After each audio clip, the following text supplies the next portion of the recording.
भक्त जनाबाई की भक्ति उसी का उदाहरण है जो महाराष्ट्र के प्रमुख संत श्री नामदेव जी के घर की नौकरानी थी। दोस्तों, अगर आप हमारे चैनल पर नए हैं तो प्लीज सब्सक्राइब करें। अब आगे की कहानी। घर में झाड़ू करने व बर्तन कपड़े धोने जैसे काम करते नामदेव जी के घर में होने वाली सत्संगे और भगवत चर्चा के प्रभाव से उनमें भी भगवत भक्ति उदित हो गई और वो भी भगवान विठलनाथ का निरंतर स्मरण करने लगे।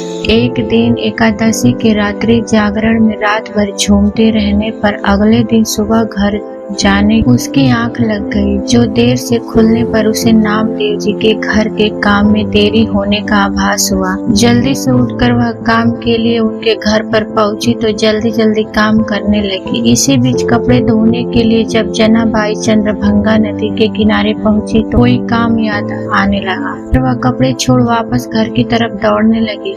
इसी बीच एक वृद्धा ने रास्ते में उसका हाथ पकड़कर हड़बड़ी का कारण पूछा, पर उसने देरी होने की सारी कथा बता दी।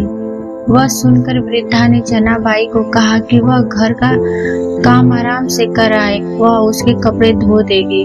वृद्धा के स्नेहिल भाव व मोहली वाणी से मंत्रमुग्ध हुई जनाबाई उसके बाद घर चली गई। वापस आकर देखा तो सारे कपड़े धुले हुए मिले। इसके बाद वृद्धा जना को कपड़े संभाल कर जाने लगी। इसी बीच जनाबाई को मन में वृद्धा का परिचय जानने की जिज्ञासा हुई तो वह पूछने के लिए जैसे ही तो वृद्धा वहां से गायब मिली। इधर उधर ढूंढने पर भी वह नहीं मिली तो जनाबाई ने सारी कथा जाकर श्री नामदेव जी को बताई, जिसे सुनकर श्री नामदेव जी समझ गए और बोले कि जनाबाई तू धन्य है, जिसके कपड़े धोने के लिए भगवान खुद वृद्धा के रूप में आए। यह सुनते ही जनाबाई प्रेम से रोने लगी और भगवान को कष्ट देने के लिए अपने को कोसने लगी। वहां बैठा सारा संत समाज भी आनंद से पुलकित हो गया। कहा जाता है कि इसके बाद भगवान के प्रति जनाबाई का प्रेम और भी बढ़ गया था। भगवान भी समय समय पर उसे दर्शन देकर कृतार्थ करने लगे। जनाबाई घर का काम करते हुए अभंग गाया करती, जो गाते गाते जब वह भाव विभोर होकर शुद्ध बुद्ध भूल जाती तो खुद भगवान उसके बदले कभी चक्की से आटा पीसते तो कभी कपड़े धोने व झाड़ू पोछे का काम करते। महाराष्ट्र कवियों ने जनी संगे दल्ले यानी जना के साथ चक्की पीसते थे।